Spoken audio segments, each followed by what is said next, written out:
Bismillah, assalamualaikum warahmatullahi wabarakatuh.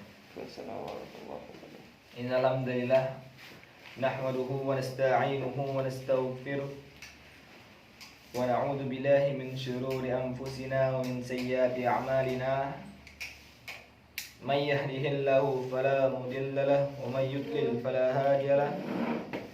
Asyhadu an la ilaha illallah wahdahu la syarika lahu wa asyhadu anna Muhammadan 'abduhu wa rasuluhu la nabiyya ba'da, amma ba'du.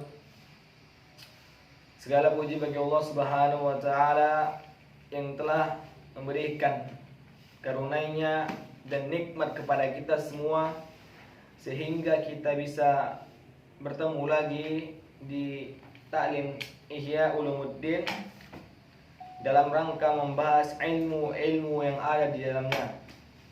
Dan tidak lupa pula salawat beriringkan salam buat baginda kita, yaitu Nabi kita Muhammad sallallahu alaihi wasallam, yang mana karena beliaulah yang membawa kita dari zaman kejahilan atau zaman yang penuh ilmu yang saat ini kita rasakan.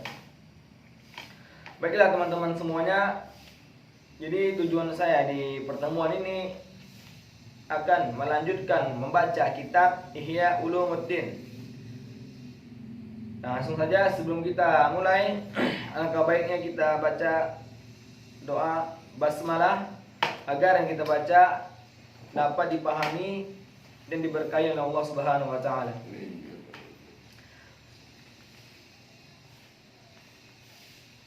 Adapun sambungan yang kemarin,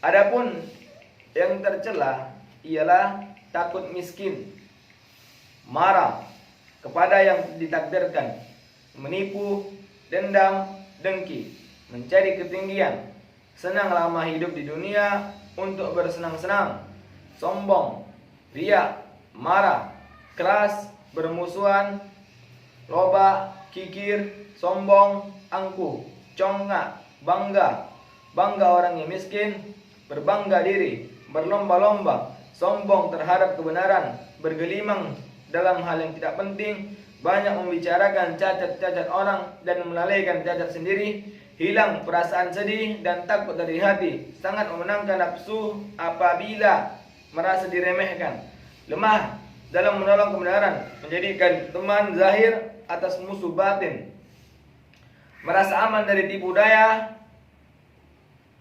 yang maha suci dalam menarik apa saja yang diberikannya, mengandalkan keras dan kasar, gembira dunia dan berduka cita karena kehilangan dunia, berjinak hati dengan makhluk dan merasa sepi karena bercerai dengan mereka, penentang, ceroboh, tergesa-gesa, sedikit malu dan sedikit rasa belas kasihannya. Ini dan yang seumpama dengannya dari sifat-sifat hati adalah ladang kekejian dan tempat-tempat tumbuhnya perbuatan-perbuatan yang dilarang. Lawannya adalah terpuji, sumber ketaatan dan pendekatan diri kepada Allah Subhanahu wa taala, mengetahui batas-batas urusan ini, hakikat-hakikat ini, sebab-sebab ini, buah-buah dan pengobatannya adalah ilmu akhirat dan fardu ain menurut ulama akhirat. Orang yang berpaling daripadanya adalah orang yang binasa dari kekuasaan rajanya. Sebagaimana orang yang berpaling dari amal-amal lahir, orang yang binasa dengan pedang raja-raja ini di dunia karena hukum fikih, fatwa ahli fikih dunia. Maka pandangan ulama fikih mengenai fardu ain adalah karena disandarkan kepada kemaslahatan dunia, sedang ini adalah disandarkan kepada kemaslahatan akhirat. Seandainya seorang faqih ditanya tentang salah satu makna dari makna-makna ini, sehingga tentang ikhlas misalnya atau tentang tawakal adalah menjadikan dirinya untuk riya, niscaya ia terhenti padanya kepada hal yang termasuk fardu ain yang dilengahkannya itu menjadi kebinasaan di akhirat. Seandainya kamu bertanya kepada tentang li'an zihar, berpacu dan memanah, niscaya ia akan mendatangkan tamu kepadamu beberapa jilid dan cabang-cabang yang detail yang memakan waktu bertahun-tahun, sedangkan ia tidak membutuhkan sedikit pun daripadanya. Dan jika ia dibutuhkan, niscaya negeri itu tidak kosong dari orang yang melakukannya, dan cukup lelah baginya, dan ia selalu lelah padanya siang dan malam dalam menghafal dan mempelajarinya, dan ia lupa apa yang menjadi kepentingan dirinya dalam agama. Apabila hal itu dikembalikan kepadanya, maka ia berkata, saya sibuk padanya, karena hal itu adalah ilmu agama dan fardu kifayah. Dan ia menipu kepada dirinya dan orang lain dalam mempelajarinya. Orang yang cerdas itu mengetahui seandainya maksudnya itu menunaikan hak perintah pada fardu kifayah, niscaya ia mendahulukan fardu ain, bahkan ia mendahulukan banyak dari fardu kifayah. Beberapa banyak negeri yang padanya tidak ada dokter kecuali dari golongan zimmi, padahal tidak bisa diterima kesaksian mereka mengenai sesuatu yang berkaitan dengan ilmu kedokteran dan dari hukum-hukum fikih. Kemudian kami tidak melihat seseorang yang sibuk bekerja padanya, dan mereka mendewakan diri secara tidak benar atas ilmu fikih, lebih-lebih masalah kifayah dan perdebatan, sedangkan negeri penuh dengan para fuqaha yang sibuk memberikan fatwa-fatwa menjawab kejadian-kejadian. Maka wahai kiranya bagaimanakah fuqaha agama memberi keumurahan dan untuk sibuk dengan fardu kifayah yang telah dilakukan oleh jemaah, dan melainkan sesuatu yang belum ada yang melaksanakannya, dan ia tidak ada sebab kecuali ilmu kedokteran itu tidak mudah untuk sampai kepada penanganan wakaf wasiat, pengawas harta-harta yatim, menjabat hakim dan pemerintahan lahan. Jauhlah ilmu agama penuh bekasnya karena tipuan mencampur adukan para ulama as-su', yaitu bisa dikatakan jahat.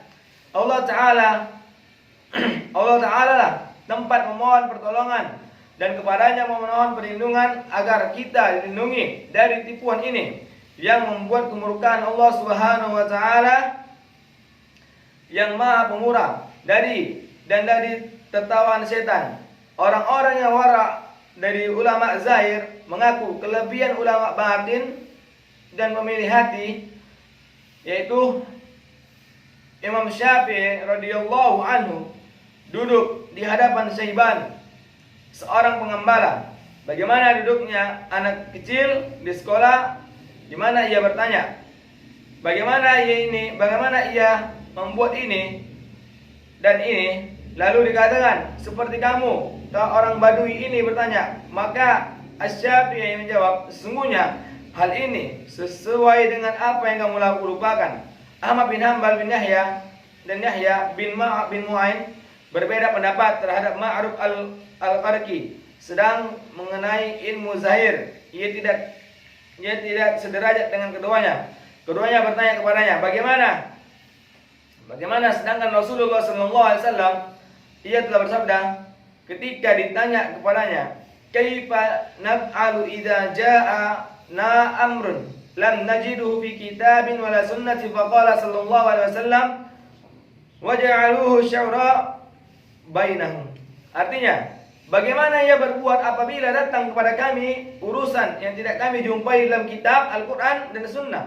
Lalu beliau bersabda, bertanyalah kepada orang-orang soleh dan jadikanlah urusan itu sebagai bahan musyawarah dengan mereka.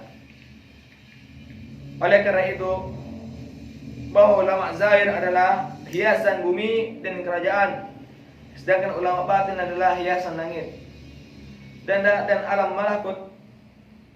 Sedangkan Al-Junaid rahimahullah berkata, pada suatu hari guruku bertanya kepadaku, siapakah teman dudukmu? Al-Musaibi, maka ia berkata, ya betul, ambillah ilmu kesopanannya dan tinggalkanlah dari engkau pemecahannya dalam ilmu kalam, dan kembalikanlah kepada para ulama itu kalam. Kemudian ketika saya berpaling, saya mendengar dia berkata, semoga Allah menjadikan ahli hadis yang sufi, dan jangan dia menjadikan kamu menjadi sufi yang ahli hadis. Ia mengisyaratkan bahwa orang-orang yang mendapat hadis dan ilmu kemudian ia bertasawuf, maka ia akan mendapat kemenangan, dan orang bertasawuf sebelum berilmu maka akan membahayakan dirinya sendiri. Baiklah teman-teman semua, mungkin sampai di sini pembahasan atau pembacaan kita tentang kitab Ihya Ulumuddin. Insyaallah akan dilanjutkan lagi kepada salah satu teman kita. Jadi apa yang telah saya sampaikan kepada semuanya semoga bermanfaat dan menambah wawasan ilmu dan menyadarkan diri kepada kita betapa pentingnya ilmu itu di kehidupan kita. Baiklah, saya tutup dengan doa kafaratul majelis. Subhanakallahumma wa bihamdik, asyhadu an la ilaha illa ant, astaghfiruka wa atubu ilaika. Assalamualaikum warahmatullahi wabarakatuh.